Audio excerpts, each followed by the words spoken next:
Hasta aquí hemos hecho algo intencional. No hemos defendido el sábado desde Moisés, ni desde el judaísmo, ni desde una denominación. Hoy entramos al corazón del cristianismo, Jesucristo.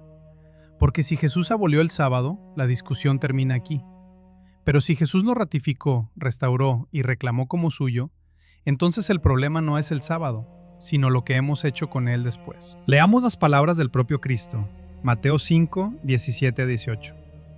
No penséis que he venido para abrogar la ley o los profetas. No he venido para abrogar, sino para cumplir. Hasta que pasen el cielo y la tierra, ni una jota ni una tilde pasará de la ley. Esto incluye no matar, no odiar, no adulterar, no codiciar, no jurar en vano, vivir en verdad. Y el sábado no es la excepción. Un dato ineludible: una cantidad significativa de los milagros de Jesús ocurren en sábado. Ejemplos: Lucas 4, 16 a 21, Lucas 13, 10 a 17, Juan 5, Juan 9.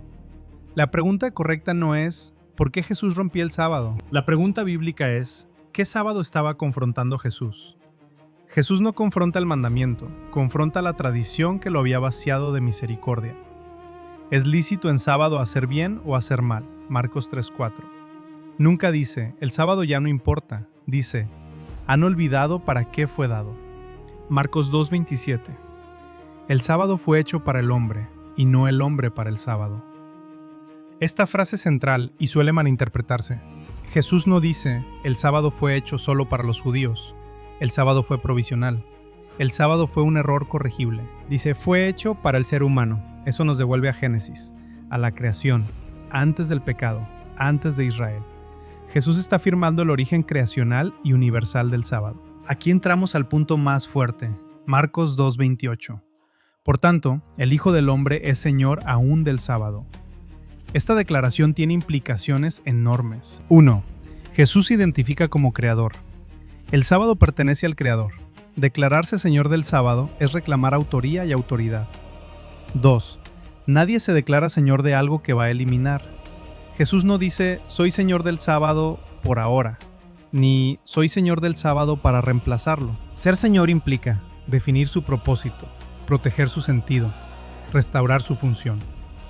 Jesús no rebaja el sábado, lo rescata.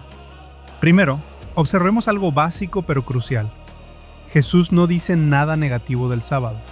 No dice, el sábado ya no es importante, el sábado fue temporal, el sábado será reemplazado. El sábado era solo para los judíos. Lo que Jesús confronta no es el sábado, sino la interpretación farisaica que lo había convertido en una carga opresiva. El flujo del argumento es claro. El sábado fue hecho para bendecir al ser humano, versículo 27. No el ser humano para ser esclavizado por interpretaciones humanas. Por tanto, el legítimo intérprete del sábado es su Señor, versículo 28. Eso es reforma, no abolición. Abolir algo implica negarlo, desautorizarlo o reemplazarlo explícitamente. Nada de eso ocurre aquí. ¿Qué significa que Jesús sea Señor del sábado? En la Biblia, ser Señor de algo no significa tener derecho a eliminarlo, sino tener autoridad sobre su significado, ser su origen legítimo y poseer competencia exclusiva para definir su propósito. Ejemplo simple. Nadie se declara Señor de una institución que va a destruir mañana. Eso sería absurdo. Jesús no dice, el sábado ya no importa porque yo soy Señor, sino, yo soy quien define lo que el sábado realmente es. Jesús se presenta como el intérprete autorizado del sábado, frente a tradiciones humanas que lo habían desfigurado. Jesús está enseñando tres cosas simultáneas. A. El sábado no es un fin en sí mismo. No existe para exaltar sistemas religiosos ni para controlar conciencias. Existe para restaurar al ser humano, reconectarlo con Dios, recordarle su dependencia del Creador. B. El sábado pertenece al orden de la creación, no al fariseísmo. Cuando Jesús dice que el sábado fue hecho para el hombre, está usando el lenguaje de Génesis, no de Sinaí.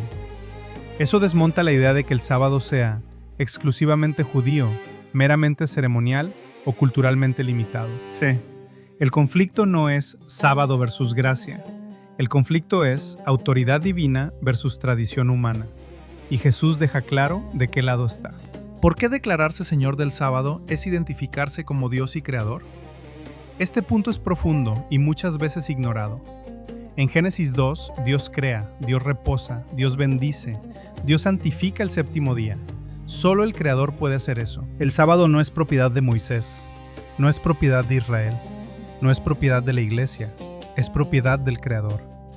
Por eso cuando Jesús dice, yo soy Señor del sábado, está diciendo implícitamente, yo soy el mismo que lo instituyó. Esto encaja perfectamente con Juan 1:1-3, Colosenses 1:16-17, Hebreos 1:2. Jesús no está hablando como un rabino, está hablando como el Logos creador. Entonces, ¿cuál es el día del Señor? La expresión Día del Señor en la Escritura nunca es redefinida como domingo por Jesús, ni por los apóstoles, ni por un mandato bíblico explícito. En el Antiguo Testamento, el día de reposo, día de Jehová tu Dios, Éxodo 20:10. En los Evangelios, Jesús es Señor del sábado, no de otro día. Apocalipsis 1:10 menciona el día del Señor, pero no lo define, y el único día que la Biblia llama explícitamente de Yahweh es el sábado. La identificación no se impone, emerge del conjunto del texto bíblico. Para entender correctamente lo que Jesús hizo con el sábado, debemos distinguir dos cosas radicalmente distintas. El sábado según la Torá de Dios. El sábado según la tradición rabínica farisea. Jesús nunca confronta el sábado. Jesús confronta la tradición que lo había secuestrado. ¿Qué habían hecho los rabinos y fariseos con el sábado?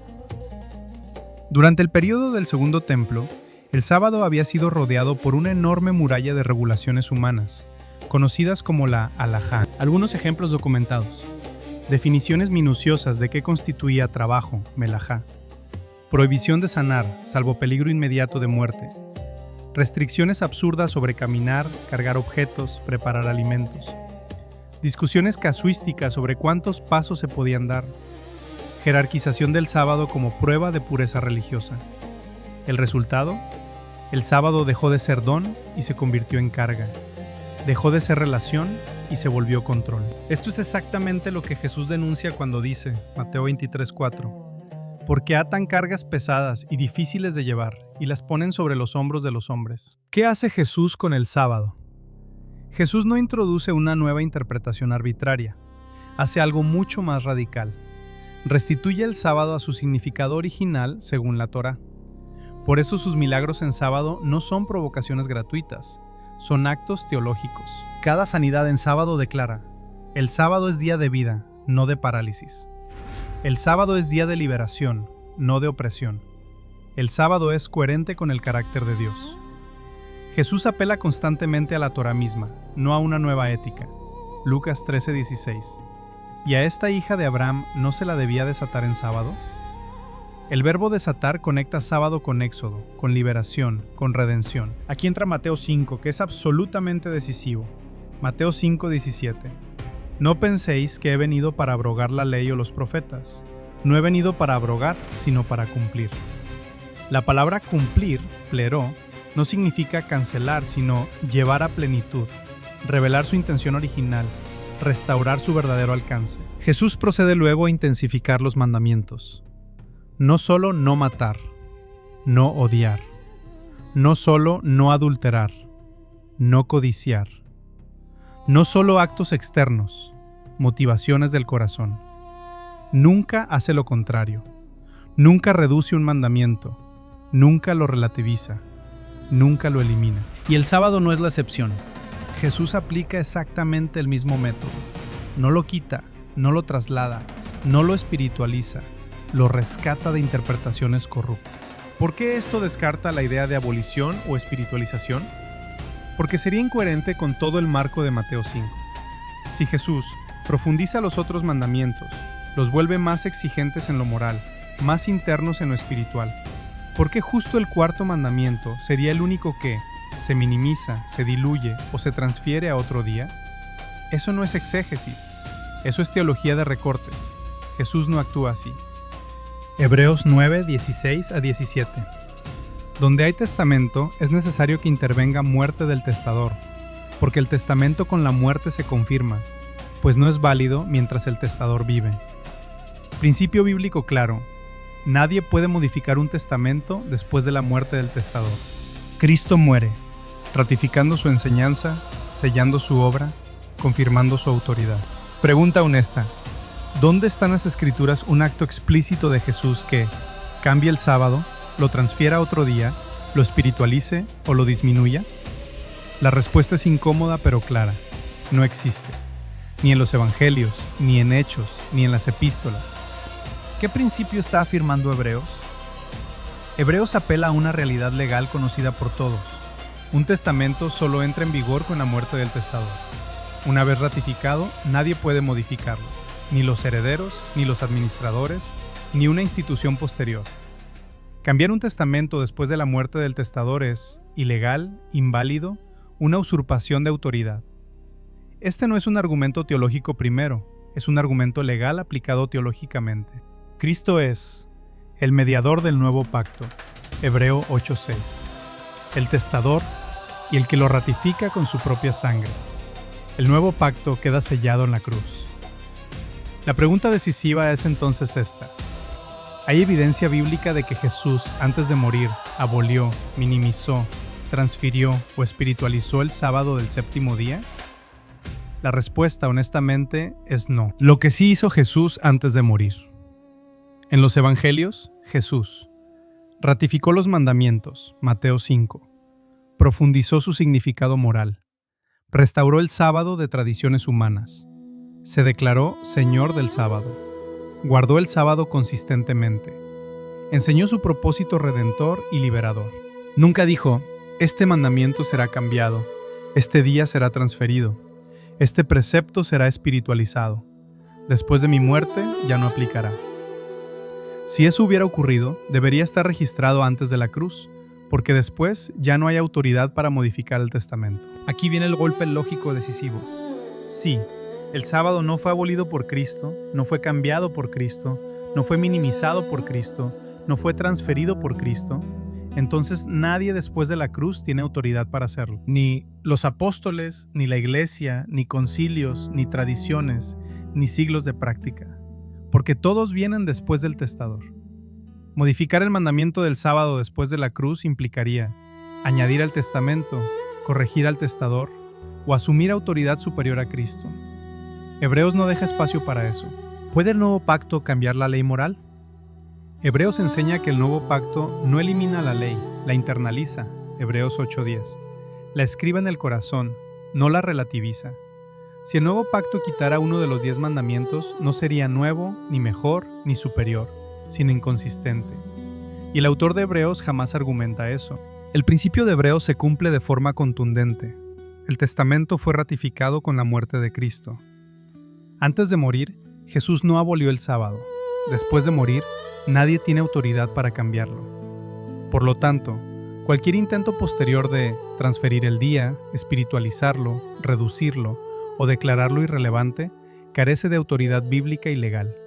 No es una cuestión de denominación, es una cuestión de fidelidad al testador. Jesús reafirma: el primer mandamiento, adoración exclusiva; el segundo, rechazo de ídolos; el tercero, reverencia; el quinto al 10º, ética del reino. Y con el sábado, lo vive, lo enseña, lo honra, se declara su Señor. No hay evidencia de abolición, transferencia, espiritualización ni reducción. ¿Jesús quebrantó el sábado? Acusación humana versus veredicto bíblico. Esta pregunta aparece una y otra vez. Pero la Biblia dice que Jesús quebrantaba el sábado. Eso no es lo que la Biblia dice. Eso es lo que sus acusadores decían. Y confundir ambas cosas es un error básico de lectura bíblica. Juan 5:16. Y por esta causa los judíos perseguían a Jesús y procuraban matarle, porque hacía estas cosas en sábado. Y luego, Juan 5:18. Por esto los judíos aún más procuraban matarle, porque no solo quebrantaba el sábado, sino que también decía que Dios era su propio Padre, haciéndose igual a Dios. Pregunta básica de hermenéutica. ¿Está Juan afirmando que Jesús quebrantó la ley de Dios? ¿O está registrando la acusación de sus enemigos? La respuesta es obvia si leemos el Evangelio completo. Juan no valida la acusación. Juan la expone para mostrar el conflicto. Si tomáramos esta frase como afirmación objetiva, tendríamos un problema gravísimo. Jesús sería pecador, la ley habría sido quebrantada y la expiación quedaría invalidada. La Escritura misma lo niega explícitamente, Hebreos 4:16. tentado en todo según nuestra semejanza, pero sin pecado. Luego, Jesús no quebrantó el sábado. Lo que quebrantó fue la tradición humana. ¿Qué confundían los fariseos? Los fariseos no equiparaban correctamente ley de Dios versus interpretación rabínica. Para ellos, romper la halajá igual a romper la ley de Dios. Pero Jesús nunca acepta esa equivalencia. Ejemplo claro, Mateo 12:2.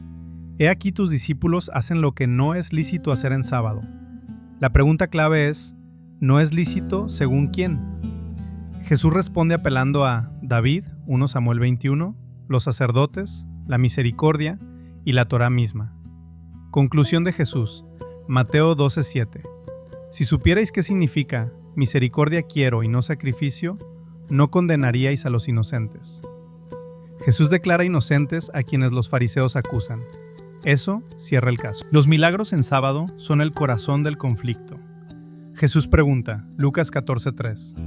¿Es lícito sanar en sábado? Silencio. ¿Por qué? Porque la Torá nunca prohíbe sanar en sábado. La prohibición venía de tradiciones que priorizaban reglas por encima de la vida y convertían el sábado en un ídolo legalista. Jesús revierte eso mostrando que el sábado es día de restauración. El sábado es coherente con el carácter de Dios. El sábado es día de liberación. Lucas 13:16. ¿No debía ser desatada en sábado? Sanar no rompe el sábado, lo honra. Paralelo clave, el sábado y la cruz. El mismo patrón se repite, acusado falsamente, condenado por autoridades religiosas, declarado inocente por el texto bíblico. Como en la cruz, el problema no fue la ley de Dios, sino la religión que había perdido el corazón de Dios. Jesús nunca quebrantó el sábado, quebrantó tradiciones humanas que lo distorsionaban. Las acusaciones provienen de sus enemigos, no del texto. Aceptar esas acusaciones como verdad es negar su impecabilidad. Jesús honra el sábado devolviéndole su sentido original. El sábado no fue violado por Cristo, fue defendido por Cristo. Jesús no fue condenado por quebrantar la ley de Dios, sino por negarse a someter la ley de Dios a la religión de los hombres. La Escritura es clara. Cristo no quebrantó el sábado. Cristo honró el sábado. Cristo lo defendió. Cristo reclamó autoridad sobre él. Y lo hizo de una forma que ningún profeta, ningún rabino y ningún líder religioso jamás se atrevió a hacer. El Hijo del Hombre es Señor del sábado. Esa no es una declaración menor, es una reclamación de identidad. Al declararse Señor del sábado, Jesús no solo corrigió interpretaciones humanas, se identificó como el mismo Creador que en el principio creó el tiempo, reposó, bendijo y santificó el séptimo día. Si Cristo reclamó ser el Señor del sábado, si se identificó a sí mismo con nuestro Creador soberano, entonces la pregunta no es, ¿estoy obligado a guardar el sábado? La verdadera pregunta es, ¿qué razones tengo para rechazar el tiempo que mi Creador, en su soberanía, apartó para encontrarse conmigo? El sábado no fue creado para limitar al ser humano, fue creado para liberarlo. El sábado se convierte así en reposo físico, descanso espiritual, espacio relacional y señal viva de dependencia y confianza. No porque nos salve, sino porque aquel que nos salva nos invita a reposar en él. Aceptar el sábado no es volver al legalismo de los fariseos, es responder al amor del Creador y del Redentor. No es cargar una ley, es entrar en un ritmo de gracia. No es una obligación impuesta, es una invitación divina. Cristo no eliminó el sábado. Cristo se ofreció a encontrarse con nosotros en él. Cristo restauró con su propia sangre el tiempo que él mismo creó, bendijo y santificó, para que nuevamente podamos entrar en él. Venid a mí, todos los que estáis trabajados y cargados, y yo os haré descansar. Mateo 11:28. Ese descanso tiene un nombre, tiene un tiempo, y tiene un Señor. Si Jesús es el Creador, el Legislador, el Señor del sábado, el testador cuya muerte ratifica el pacto, entonces el sábado no desaparece en Cristo, encuentra su verdadero significado en él. En el próximo episodio entraremos a Pablo, Hebreos 4 y Colosenses 2, no para temerles, sino para leerlos con la misma honestidad bíblica, porque la verdad no le teme al texto.